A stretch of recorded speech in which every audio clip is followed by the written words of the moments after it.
आज की वीडियो में मैं 5 ऐसी बातें बताने जा रहा हूँ कि जो मैंने सीखी प्रोग्रामिंग करते समय, प्रोग्रामिंग करते वक़्त मैंने स्पिरिचुअल लेसन्स क्या लिए प्रोग्रामिंग पाइथन से, क्या-क्या सीखा, क्या-क्या वो लाइफ़ में एप्लीकेबल है, कैसे एप्लीकेबल है, पाइथन में मैं जो रूल्स एंड रेगुलेशंस अप्लाई करता हूँ, वो लाइफ़ में कैसा एप्लीकेबल है, मैं तुम्हारे साथ शेयर करने जा रहा हूँ। बड़ी इंटरेस्टिंग वीडियो होने जा रही है। मैं अपना पर्सनल एक्सपीरियंस जो है, वो शेयर करूँगा। बहुत मज़ा आएगा, वीडियो देखते रहो। तो बात स्टार्ट करता हूँ, सिंपली चलता हूँ टाइम वेस्ट किए बगैर कि वो 5 लेसन्स, वो 5 स्पिरिचुअल लेसन्स जो मैंने पाइथन प्रोग्रामिंग से सीखे हैं और जो एप्लीकेबल है लाइफ़ में भी और पाइथन प्रोग्रामिंग में भी या फिर इन जनरल इस पैराडाइम में पूरे कि सिंपलिसिटी जो है जितनी होगी वो ज़्यादा अच्छी होगी। जितना सिंपल आप चीज़ करोगे उतना ज़्यादा जो है वो इफेक्टिव होगी, उतना स्लीक और लीन और मिनिमलिज्म आएगा और उतना ज़्यादा जो है वो ज़्यादा अपीलिंग होगी, ज़्यादा जो है वो इम्प्रेसिव होगी। ये फर्स्ट चीज़ समझी। जब भी मैं पाइथन प्रोग्रामिंग का कोड लिखता हूँ या फिर जब भी मैं कोई भी चीज़ करता हूँ तो उसमें सिंपलिसिटी से कंफ्यूजन या फिर जो क्लटर होता है उसको साफ कर दिया जाता है। अगर कोई कोड का स्ट्रक्चर है कि जो मैं लिख रहा हूँ तो वो बड़ा क्लियर और बड़ा सोफिस्टिकेटेड लगना चाहिए। मतलब सब कुछ क्लियर होना चाहिए कि जो आपको चाहिए, जो आपको नहीं चाहिए वो हटा दो, जो चाहिए उसको रखो। इसी तरीके से लाइफ में भी जो आपको लाइफ बहुत ज़्यादा करना नहीं है, मतलब बहुत ज़्यादा करने का नाम लाइफ नहीं है, बल्कि जो भी आप कर रहे हो वो मैटर करता है कि नहीं करता, उसका नाम लाइफ है। तो ये फर्स्ट लाइफ लेसन है कि आपको पाइथन में बहुत सारा कोड नहीं लिखना कि जिससे आपको लगे कि हाँ मैंने बहुत सारा कोड लिखा है तो हाँ आप ये जो है वो वर्थ इट है। नहीं, आपको रेलेवेंट कोड लिखना है, आपकी जो यूज केस है, आपके जो मिशन है उसके अकॉर्डिंग कोड लिखना है और जो एक्स्ट्रा क्लटर है वो हटा देना है, उसकी कोई ज़रूरत नहीं है, वो आपके यूज केस का पार्ट ही नहीं है। तो लाइफ में भी ऐसे ही करना है कि आपको वो बहुत सारी चीजें नहीं करनी कि जो बस करना ही है, आपको वो चीज करनी है जो कि मायने रखती है, जो कि इंपॉर्टेंट है। तो ये फर्स्ट लाइफ लेसन है जो मैंने सीखा कि नॉइस को रिमूव कर दो और जितना भी क्लटर है उसको रिमूव कर दो और क्लैरिटी पे फोकस करो। तो ये फर्स्ट थिंग है जो मैंने कोडिंग में और जिंदगी में दोनों में सीखी। तो ये फर्स्ट चीज थी। सेकेंड चीज जो है वो है इंडेंटेशन। तो इंडेंटेशन के ऊपर अगर मैं बात करूं तो फिर जो प्रॉपर स्पेसिंग की जाती है पाइथन में कि अगर आपके पास एक आपने क्लास बनाई तो फिर अगली लाइन जो क्लास के अंदर आएगी वो एक स्पेस छोड़ के आप लिखोगे और नेक्स्ट जो आप ऑब्जेक्ट्स और फंक्शंस बनाओगे या फिर इफ कंडीशन लगाओगे तो वो जो भी है वो प्रॉपर स्पेसिंग के साथ होगी, यानी कि प्रॉपर मैनेजमेंट, प्रॉपर पोजीशनिंग हर एक वेरिएबल की, फंक्शन की, मेथड्स की, एट्रीब्यूट्स की बड़ी इंपॉर्टेंट हो जाती है। तो ये सेकंड चीज है जो पाइथन में मैं नॉर्मली करता हूँ। अब इसमें ये समझ में आता है स्पिरिचुअली कि स्ट्रक्चर बड़ा इंपॉर्टेंट है और स्ट्रक्चर मतलब ही फ्रीडम होता है। मतलब कुछ लोग समझते हैं कि स्ट्रक्चर मतलब फ्रीडम नहीं होता, बल्कि मैं कहता हूँ कि जो स्ट्रक्चर है उसी का मतलब फ्रीडम होता है, क्योंकि जो डिसिप्लिन है, जो फोकस है, जो अलाइनमेंट है वो स्ट्रक्चर के बगैर नहीं आता। एक प्रॉपर जब स्ट्रक्चर होगा तो उससे डिसिप्लिन भी होगा, आप शार्प भी होगे, आप ऑन द पॉइंट भी होगे और बेस्ट जो आपके अंदर है वो आउटकास्ट करोगे। तो ब्रिलियंस जो है वो भी जो है वो सही जगह पे फॉल करता है कि अगर आपका पूरा स्ट्रक्चर जो है वो मेंटेन्ड हो। तो जैसे पाइथन में जो प्रोग्रामिंग का पैराडाइम है उसमें कोड की जो स्टाइलिंग करते हो, कोड जैसे डिजाइन करते हो, उसी तरीके से जो है लाइफ में भी आपको प्रॉपरली स्ट्रक्चर्ड होना चाहिए, प्रॉपरली मैनेज होना चाहिए और वो चीज़ बड़ी काम करती है। तो फिर सक्सेस जो है वो कैओस के हिसाब से नहीं है, सक्सेस जो है वो क्वाइट ऑर्डर के हिसाब से आती है कि हर चीज़ जो है वो ऑर्डर वाइज चल रही है, तो कहीं ना कहीं अल्टीमेटली आपको आपकी जो डेस्टिनेशन है वहाँ तक पहुँचा देती है। तो ये सेकंड लाइफ लेसन या स्पिरिचुअल लेसन है जो मैंने पाइथन प्रोग्रामिंग से सीखा और द पास्ट एक्सपीरियंसेस। और थर्ड वाले पे बात करते हैं, ये बड़ा इंपॉर्टेंट है और बड़ा मज़ेदार है, एरर्स या फिर बग्स जो आपके कोड में आते हैं। जब आप कोड लिख रहे होते हो ऐसा हो ही नहीं सकता कि एरर्स ना आए, बग्स ना आए, प्रॉब्लम्स आती हैं, टाइपोज आते हैं, लिखते लिखते आपने गलत की इंटर कर दी तो फिर वो कुछ और हो गया, या स्पेसेस एक्स्ट्रा लगा दिए, या फिर कोई आपने स्पेलिंग गलत लिख दी। बहुत सारी ऐसी प्रॉब्लम्स आती हैं। इसको आप सिंटेक्स एरर कह सकते हो, टाइप एरर कह सकते हो, नेम एरर कह सकते हो, डिक्लेरेशन एरर कह सकते हो, मल्टीपल एरर्स होते हैं। तो इसको जब मैं शुरू में देखता था तो मैं बड़ा फ्रस्ट्रेट होता था और बड़ा फ्रस्ट्रेशन मुझे होता था कि यार ये क्यों हो रहा है, एरर क्यों आ रहा है, स्लीक एक बार में क्यों नहीं कोड लिख पा रहा हूँ। लेकिन ओवर द टाइम मैंने सीखा और बड़ी खूबसूरत चीज़ मैंने सीखी कि ये कॉन्वर्जेशन है मेरे और मशीन के बीच में। तो हो सकता है कई बार मैं जो समझाना चाहूँ वो ना समझे, कई बार वो जो मुझे कहना चाहे वो मैं ना समझ पा रहा हूँ, यानी कि कॉन्वर्जेशन जो है, वो बातचीत जो है वो सही से वार्तालाप हो नहीं पा रहा है। तो जब वो वार्तालाप सही से नहीं हो पा रहा है तो कहीं ना कहीं एरर या कहीं ना कहीं वो एक एक स्टैगर्ड पॉइंट्स आते हैं, पेन पॉइंट्स आते हैं कि जिसमें आदमी फंसता है या मशीन फंसती है। लेकिन वो कॉन्वर्जेशन को कंटिन्यू रखना बहुत इंपॉर्टेंट है, यानी कि आपकी फ्लुएंसी या फिर मशीन की फ्लुएंसी इंसानों के लिए और इंसानों की फ्लुएंसी मशीन के लिए तभी आएगी कि जब आप उसके यूज टू हो जाओगे।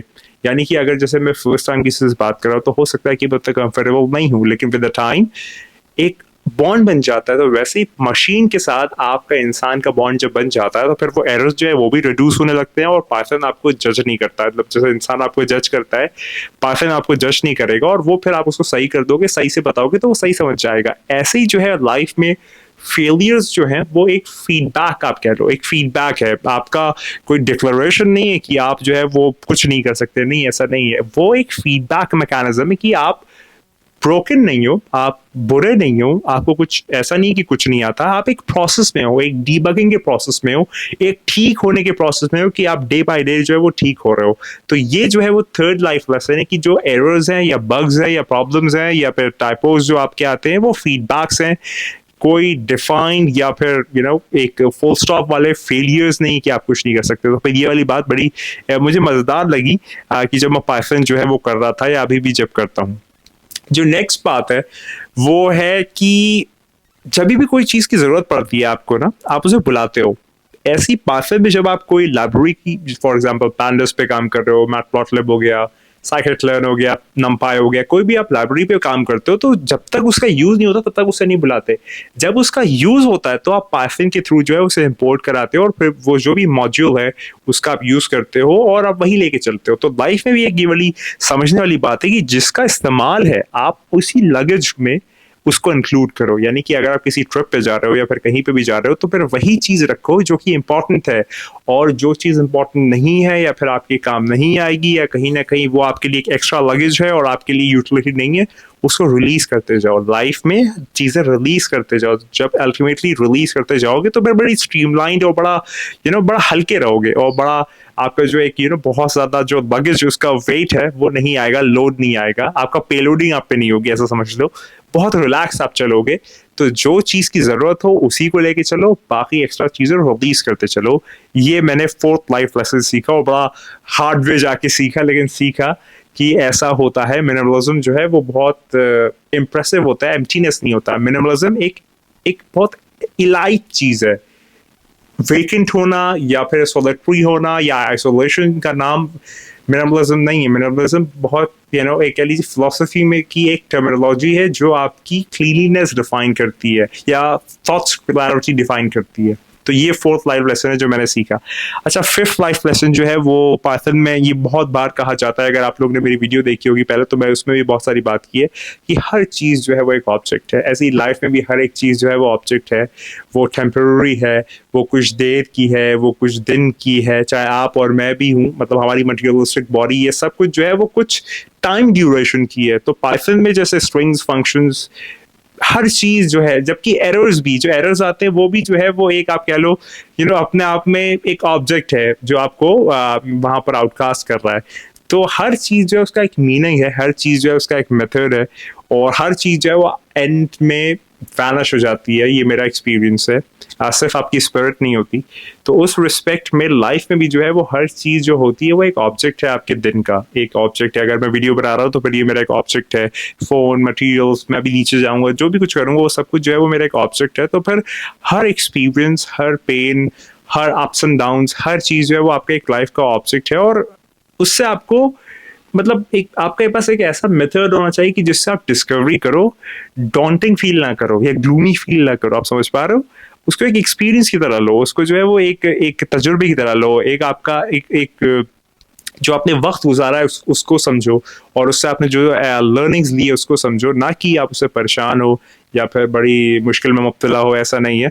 तो हर चीज़ जो है एक ऑब्जेक्ट है पाइथन में। लाइफ में भी हर एक चीज़ जो ऑब्जेक्ट है वो ऑब्जेक्ट है पाइथन की तरह। तो ये मैंने 5 स्पिरिचुअल लेसन्स समझे, और पाइथन लिखते वक्त या पाइथन समझते वक्त या पाइथन सिखाते वक्त या पाइथन सीखते वक्त मैंने ये समझा कि क्लियर होना, स्ट्रक्चर्ड होना, एरर को एम्ब्रेस करना, प्रॉब्लम्स की रिस्पेक्ट करना, टाइपोज को रिमूव करना, हर चीज़ को एक मीनिंग, हर चीज़ का एक मीनिंग तलाशना, और अल्टीमेटली जो है खुद टीचर बनना और सॉल्यूशंस डिज़ाइन करना, अपने आप को खुद समझाना, सीखना। ये मैं अपने साथ एक जर्नल भी रखता हूँ जिसमें मैं अपनी लर्निंग्स जो है वो यहाँ पर नोट करता हूँ।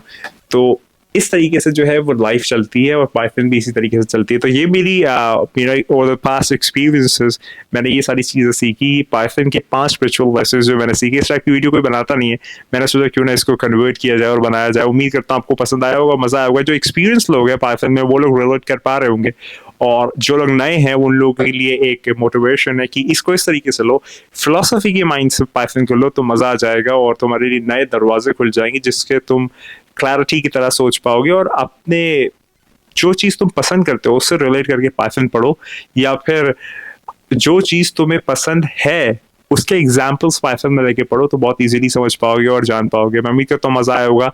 ये मेरे 5 स्पिरिचुअल लेसन्स हैं जो मैंने पाइथन प्रोग्रामिंग से सीखे, सॉफ्टवेयर्स और आर्किटेक्चर्स और सॉल्यूशंस डिज़ाइन करते टाइम। और इस टाइप की वीडियो अगर पसंद आती तो बताओ, मैं और इस टाइप की वीडियो बनाऊंगा। और वीडियो का कंटेंट कुछ भी हो, टाइप कुछ भी हो, जॉनरा कुछ भी हो, कुछ भी किसी भी तरीके का, और मैं लास्ट में वही बात कहता हूँ जो मैं हमेशा कहता हूँ कि तू नहीं है, बस वही है। खुदा हाफिज़।